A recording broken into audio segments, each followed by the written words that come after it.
Hey everyone, a very warm welcome to this incredible platform of rocket science. So I am Samin Demla and you are watching your own study platform rocket science.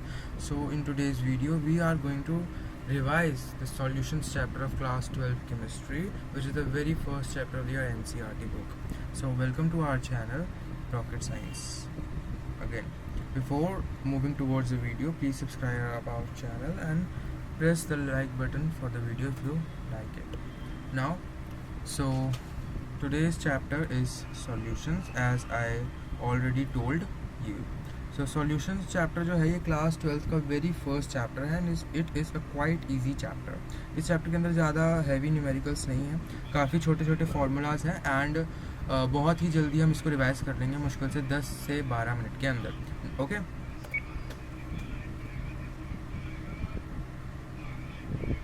So I have already uploaded the formula sheets of this chapter in the community tab. Community tab पे already इस chapter की formula sheets डली हुई हैं, which are my handwritten formula sheets of this chapter.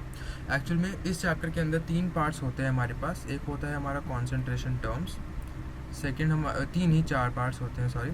एक हमारा होता है कॉन्सेंट्रेशन टर्म्स, एक हमारा होता है वेपर प्रेशर, ठीक है, एक हमारा क्या होता है वेपर प्रेशर, और एक हमारा होता है solubility and one is colligative property. तो ये 4 टॉपिक्स हमारे पास होते हैं इस चैप्टर के अंदर. तो इसमें जो कॉन्सेंट्रेशन टर्म्स है, आप उस टॉपिक को ऑलरेडी क्लास 11th के very first chapter some basic concepts of chemistry में पढ़कर आए होते हैं. कोई भी नई कॉन्सेंट्रेशन टर्म इस चैप्टर में इंट्रोड्यूस नहीं होती है. So we will not discuss concentration terms here. एक कॉन्सेंट्रेशन टर्म्स के लिए हम कोशिश करेंगे एक अलग वीडियो लेकर आए. Now let's talk about the vapour pressure. तो वेपर प्रेशर में हमारे पास राउल्ट्स लॉ है एंड उसकी एप्लीकेशन है, जिसमें हम आइडियल नॉन आइडियल सॉल्यूशन पढ़ते हैं, एजियोट्रॉपिक सॉल्यूशंस पढ़ते हैं. नेक्स्ट हमारे पास है सॉल्युबिलिटी जो है हमारा हेनरीज लॉ काफ़ी सिंपल सा लॉ है एंड इस पर ज़्यादा न्यूमेरिकल्स नहीं आते. चाहे आप बोर्ड एग्जाम ले लें या कोई भी कॉम्पिटिटिव एग्जाम ले लें, मुश्किल से ही 1 या 2 क्वेश्चन आपको इसमें से देखने को मिलेंगे. वेरी इंपॉर्टेंट टॉपिक जो इस चैप्टर का है वो है कॉलिगेटिव प्रॉपर्टीज़. इसके बारे में भी आज हम पढ़ेंगे. कॉलिगेटिव प्रॉपर्टीज़ का एक पार्ट होता है हमारा van Hoff factor and abnormal molar मास.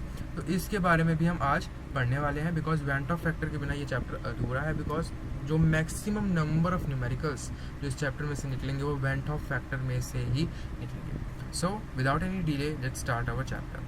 सो हमारे चैप्टर का नाम है solutions as this earn curves है, ठीक है.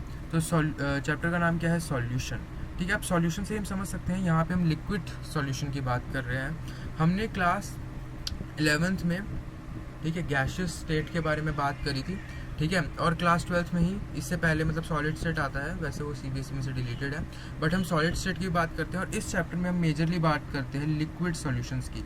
इस चैप्टर का जो असली नाम होना चाहिए वो लिक्विड सॉल्यूशंस होना चाहिए, बिकॉज हम इसमें मेजरली लिक्विड पार्ट की बात करते हैं.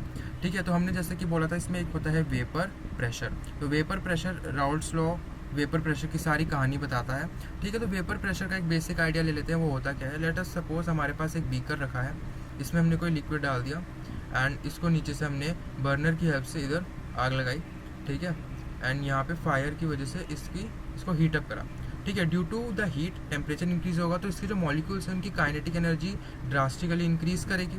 ठीक है, उनके जो सक्सेसिव कोलिजन्स हैं वो बढ़ जाएंगे, इसलिए जो इवेपोरेशन का रेट है वो भी बढ़ जाएगा. ठीक है, अब अगर हम मान लो इसके ऊपर हम कोई एक पैन रख देते हैं या कोई एक ढक्कन टाइप रख देते हैं, अब ये जो मॉलिक्यूल्स हैं ये इस ढक्कन पर कितना प्रेशर एक्सर्ट कर रहे हैं, ये एग्जैक्टली हमारा वेपर प्रेशर होता है. यानी कि the pressure exerted by a solution in the vapour phase is known as vapour pressure. ठीक है, तो राउल्ट्स लॉ वेपर प्रेशर को अच्छे से डिफाइन करता है. अब मान लेते हैं एक हमारा वॉलेटाइल सॉल्यूट या सॉल्वेंट है, ठीक है, उसका जो वेपर प्रेशर है किसी सॉल्यूशन में वो है PA. ठीक है, और यहाँ पे और उसको हम इक्वल टू बता सकते हैं P0A काई A के. P0A यहाँ पर क्या है? Vapour pressure in pure state. Pure state में इसका वेपर प्रेशर क्या होता है? P0A. ठीक है, प्योर स्टेट में. तो यहीं से हम कह सकते हैं कि राउल्ट्स लॉ क्या कहता है कि किसी भी सॉल्वेंट या कंपोनेंट ऑफ अ सॉल्यूशन का जो वेपर प्रेशर होता है वो डायरेक्टली प्रोपोर्शनल होता है उसके मोल फ्रैक्शन के. अब यहाँ पे मोल फ्रैक्शन क्या है? Number of moles of A upon number of moles of A plus number of moles of B. ठीक है, तो यहाँ पे मैं लिख देता हूँ. वैसे कॉन्सेंट्रेशन टर्म्स में आपने पढ़ा होगा, काफ़ी कॉमन टर्म है केमिस्ट्री की, मोल फ्रैक्शन, जिसको हम बोलते हैं Na upon Na plus N B, N A plus N B, ये एम नहीं एन है, एन, ठीक है, ये समझ आओ, ठीक है। तो ये आपको पता होना चाहिए कि ये मोल फ्रैक्शन हमारा होता क्या है, और यही राउल्स लॉ इसकी बताता है कि जो भी प्रेशर एक सॉल्यूशन के अंदर कोई भी एक कंपोनेंट एक्सर्ट करेगा वो डायरेक्टली प्रोपोर्शनल होगा उसके मोल फ्रैक्शन के उस कॉरस्पॉन्डिंग सॉल्यूशन में, ठीक है। ये हमारा वॉलेटाइल लिक्विड के लिए है। अगर मान लेते हैं कि दोनों ही हमारे वॉलेटाइल, यानी कि हमारा सॉल्यूट भी वॉलेटाइल है एंड सॉल्वेंट भी वॉलेटाइल है। वॉलेटाइल का मतलब है जो वेपर फेज में कन्वर्ट हो सकते हैं, ठीक है। तो यहाँ पे पी टोटल हमारा क्या हो जाएगा, पी नॉट ए काई A plus P not be काई बी, ठीक है। अब हम कह सकते हैं कि काई बी को हम 1 माइनस काई ए लिख सकते हैं, क्योंकि हमें ये प्रॉपर्टी पता है कि chi A plus chi B is equal to 1 होता है। देखिए number of moles of A upon number of moles of B, ठीक है, बी प्लस ए, तो वो किसके इक्वल होगा, वो इक्वल होगा 1 माइनस number of moles of B upon में टोटल मोल्स, ठीक है। तो इसी तरीके से हम कह सकते हैं कि chi A plus chi B हमारा क्या होता है, हमारा 1 होता है, इक्वल टू यूनिटी, फाइन। तो ये बात you should remember this thing, काई A plus chi B, O sorry ये नहीं लिखा था, ये नहीं, सिर्फ ये, ठीक है, ये आपको पता होना चाहिए। नाउ आगे फर्दर मूव करते हैं, तो यहाँ से हमारे पास एक फॉर्मूला निकल आता है इसका, जो कि यहाँ पे मैंने लिख रखा है, ठीक है। सो लेट्स, तो हमारे पास यहाँ पे फॉर्मूला बनता है P not A minus P not be काई ए, ये ब्रैकेट में है, यानी कि difference of P not A and P not be multiplied by mole fraction of A plus P not be, यानी कि pressure exerted bye be in और state. इसकी हमारे पास एक सॉल्वेंट जो है वो नॉन वॉलेटाइल है और एक ही सॉल्वेंट जो है वो वॉलेटाइल है। तो यहाँ पे हम केस लेते हैं फॉर नॉन वॉलेटाइल्स।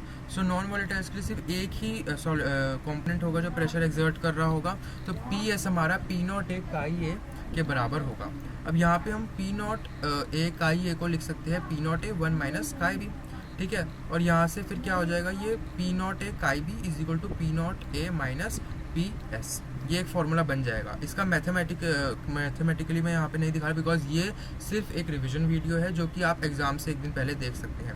ये कोई प्रॉपर लेक्चर नहीं है वन शॉट टाइप्स, जिसको मतलब जिसमें आप चाहें कि आपको पूरा डिटेल में समझाया जाए, ठीक है। तो यहाँ से हमें एक फॉर्मूला मिल जाता है P not A minus P S upon P not A is equal to chi B.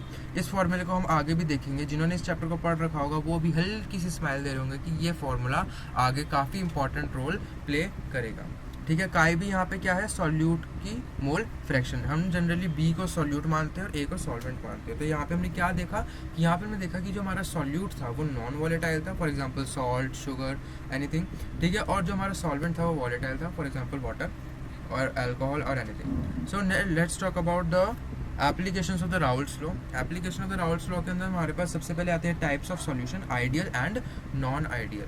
तो एक सिंपल सी चीज़ है कि जो आइडियल है वो बहुत आइडियल है और राउल्स लॉ को फॉलो करता है, ठीक है। ऐसे सॉल्यूशंस बहुत कम होते हैं, ज़्यादातर वैसे तो कोई भी सॉल्यूशन प्योरली आइडियल नहीं हो सकता, ये एक ट्रुथ है, ठीक है। बट जो मैक्सिमम एक्सटेंट तक राउल्स लॉ को फॉलो करता है तो उसको हम आइडियल कंसीडर करते हैं। For example the mixture of benzene and toluene, ये एक तरीके का आइडियल सॉल्यूशन है। एक ट्रिक होती है कि जो भी मतलब सिमिलर कंपाउंड्स है ना वो ज़्यादातर आइडियल बनाते हैं। फॉर एग्जांपल बेंजीन और टोल्यूइन ले लो, तो ये काफ़ी हद तक सिंपल है, एक बेंजीन है और एक बेंजीन के ऊपर CH3 है, तो ये हमारा आइडियल बनाएगा।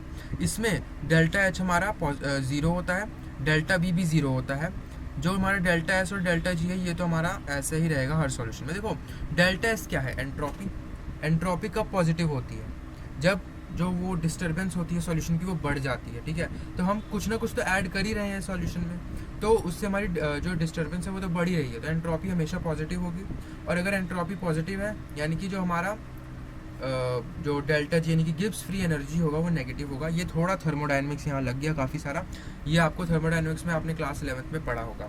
Now let's talk about the non ideal solutions. हमारे पास नॉन आइडियल सॉल्यूशंस दो तरीके के होते हैं, one with positive deviation and another with the negative deviation. अब पॉजिटिव डेविएशन क्यों? पॉजिटिव डेविएशन क्योंकि ये राउल्ट्स लॉ में जो हमारा वेपर प्रेशर मान लीजिए किसी लिक्विड का था x, तो ये शो करते हैं x से ज़्यादा, ठीक है, यानी कि पॉजिटिव डेविएशन शो करते हैं। तो इसको हम एक रफ स्लाइड पर समझ लेते हैं इसके बारे में। हमारे पास पॉजिटिव डेविएशन वाले जो होते हैं, ठीक है, वो हम यहाँ पे देखेंगे। ये मान लीजिए हमारा राउल्ट्स लॉ का ग्राफ होता है, ठीक है। अब इस पर पॉजिटिव डेविएशन शो करता है ऐसे ऐसे, इस तरफ ऐसे, और इस पर भी ऐसे, ठीक है। अब ये क्यों होता है, देखो, मान लो हमारे पास पहले एक लिक्विड था ए, ठीक है, और एक लिक्विड था बी, एक लिक्विड था हमारे पास क्या, बी। अब हमने इन दोनों को मिक्स करके क्या बना दिया, ए बी। एक काफ़ी ख़राब बीकर बना है, बी, ए बी। अब ये ए वाले के अंदर ए हमारे थे इंटरैक्शंस, ए और ए के बीच में एक बॉन्ड था, ठीक है, और यहाँ पे बी और बी के बीच में एक बॉन्ड था।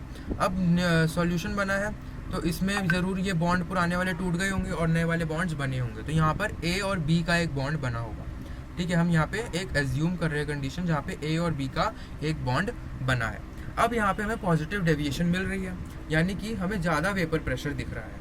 तो यहाँ पे क्या होना चाहिए, देखिए, अगर ज़्यादा वेपर प्रेशर हमें सॉल्यूशन का दिख रहा है, जो हमारा सॉल्यूशन ए बी बना है, इसका मतलब यह है कि ए और बी का जो बीच का बॉन्ड है वो काफ़ी ज़्यादा वीक है, बहुत वीक बॉन्ड है इसका, ठीक है। तो इसलिए हम यहाँ पर क्या कंसिडर करते हैं कि जो इंटरमॉलिक्यूलर अट्रैक्शंस होते हैं दोनों के बीच में, वो इंट्रामॉलिक्यूलर अट्रैक्शन से कम होते हैं। यानी कि ए और ए का जो बॉन्ड था, ए और ए का, और या फिर यहाँ पर हम बी और बी का बॉन्ड ले लें, बी और बी दोनों ही, ये किससे ज़्यादा स्ट्रॉन्ग है, ए बी के बॉन्ड से, ठीक है, ए बी के बॉन्ड से ज़्यादा स्ट्रॉन्ग होते हैं, ठीक है, जो ए और बी बीच में बना रहे होंगे, ठीक है। आई होप आपको ये बात समझ आ गई होगी। यहीं पर हम नेगेटिव डेविएशन को भी देख लेते हैं, बाकी उसकी जो प्रॉपर्टीज़ है उसको हम अभी आगे देख लेंगे।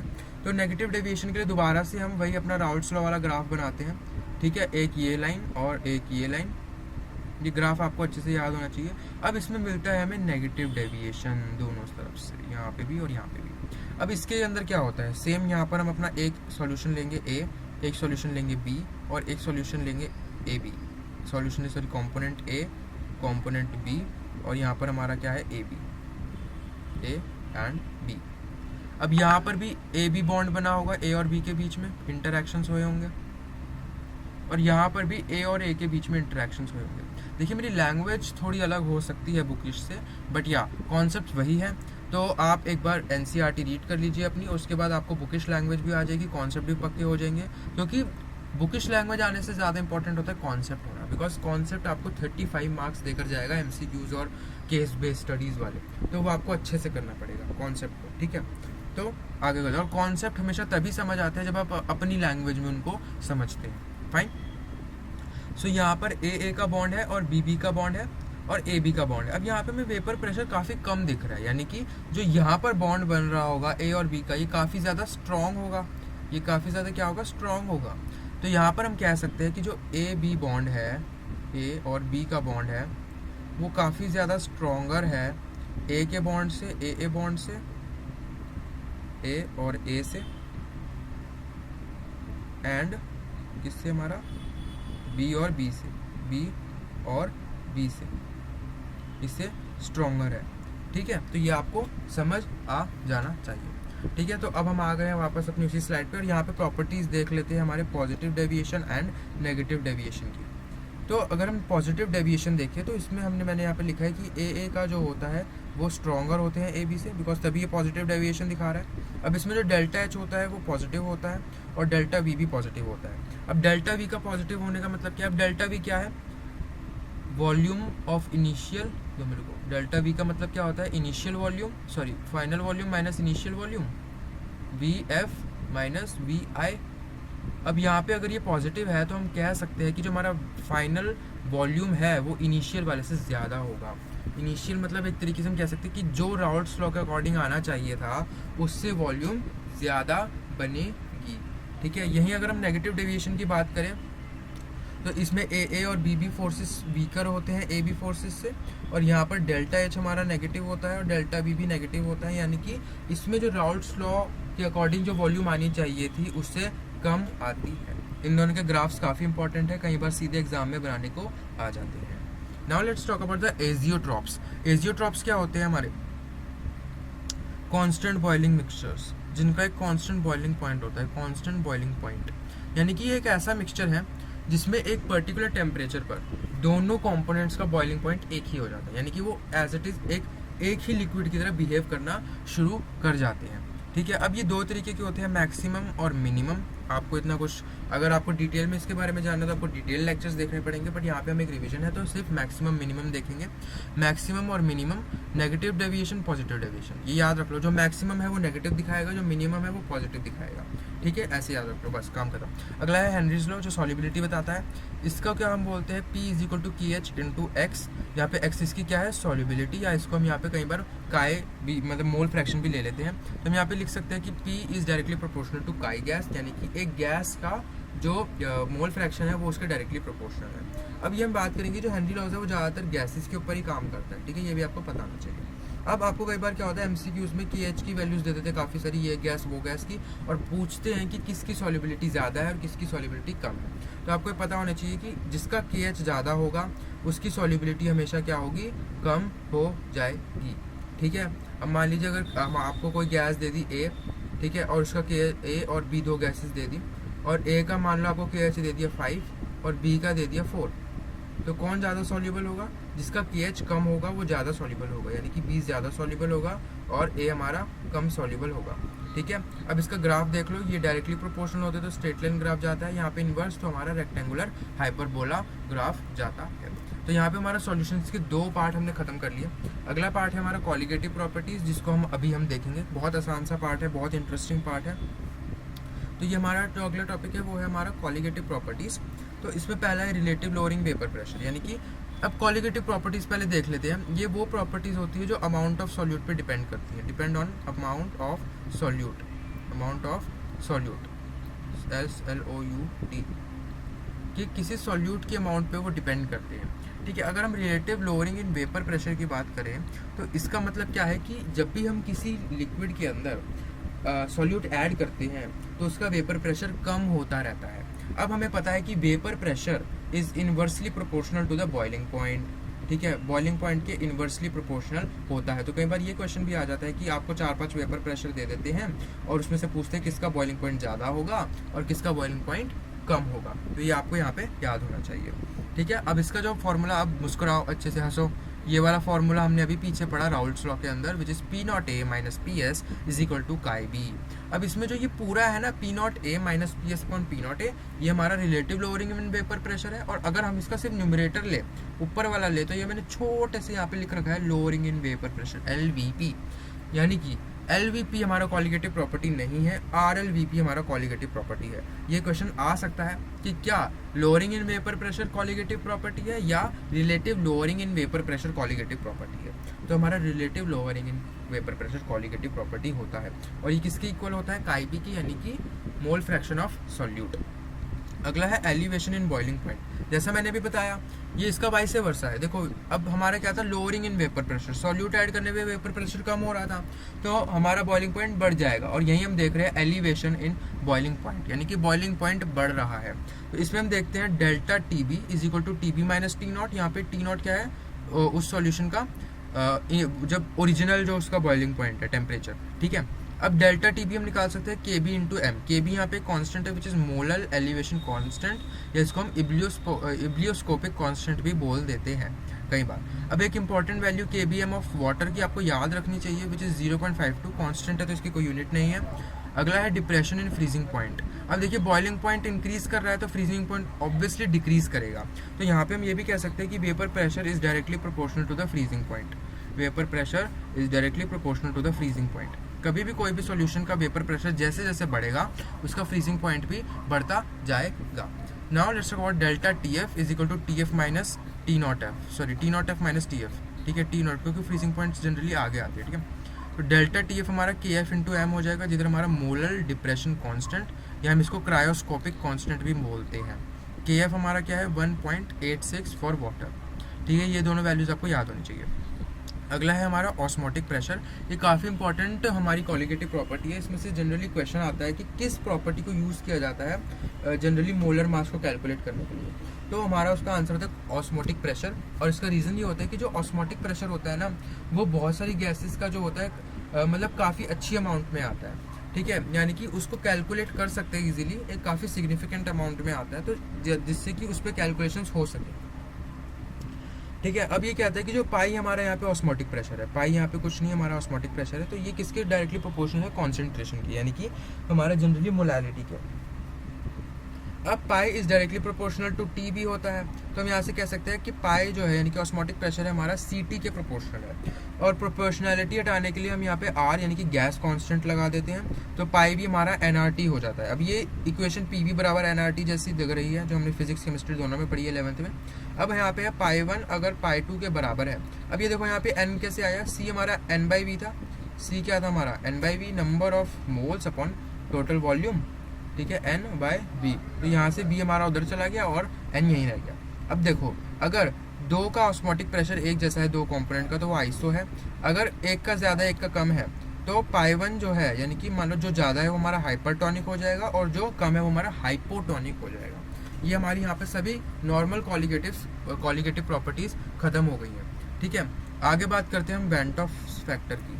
वेंट ऑफ फैक्टर काफ़ी इंपॉर्टेंट चीज़ है जिसको हम आई से डोनेट करते हैं, जो कि इक्वल होता है observed colligative properties divided by calculated colligative properties.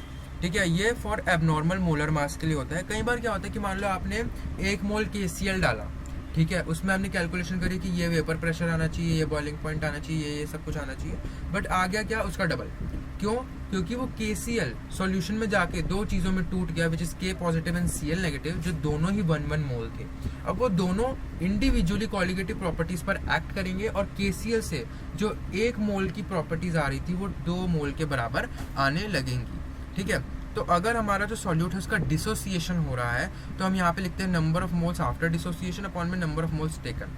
ठीक है, और इसके अंदर आई का फॉर्मूला हो जाता है I is equal to 1 + n-1 into X, जहाँ पे एक्स हमारा क्या है, डिग्री ऑफ डिसोसिएशन, इसको हम अल्फा से भी डिनोट करते हैं। ठीक है, अब आई हमारे यहाँ पे जनरली ये गलत लिखा है यहाँ पे, सॉरी नहीं ये गलत नहीं लिखा था, सॉरी ये सही लिखा हुआ था। आई हमारा जो वीक इलेक्ट्रोलाइट्स होते हैं उनके लिए ज़्यादातर 1 से बड़ा ही होता है।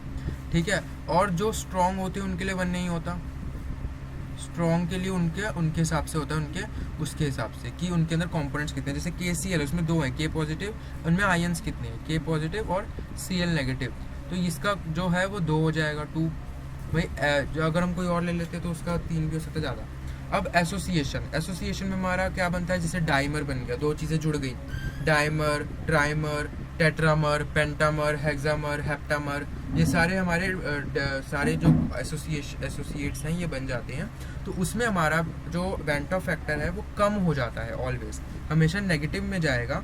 ठीक है, नेगेटिव जाएगा ये, क्योंकि इसमें एसोसिएशन हो रहा है। जो ऑब्जर्व्ड हैं वो कम आ रही हैं और जो कैलकुलेटेड है वो ज़्यादा आ रही है। मान लो आपने 1 मोल डाला, नहीं 1 मोल में नहीं समझ आएगा, मान लो आपने 2 मोल डाला, ठीक है, और वो एसोसिएट करके 1 मोल बन गया, तो हमारे पास कॉलिगेटिव प्रॉपर्टीज जो ऑब्जर्व्ड होंगी वो कम होंगी और कैलकुलेटेड ज़्यादा होंगी। तो जब डिनोमिनेटर इंक्रीज कर जाता है तो हमारा जो ओवर नेट वैल्यू है वो डिक्रीज कर जाती है, तो ये ऑलवेज नेगेटिव जाती है। ठीक है, अगला है, तो अब इसके अकॉर्डिंग न्यू कॉलिगेटिव प्रॉपर्टीज़ बनेंगी, बहुत सिंपल। जो आपने यहाँ कॉलिगेटिव प्रॉपर्टीज़ पढ़ी इनको आप वेंट ऑफ फैक्टर से मल्टीप्लाई कर दो।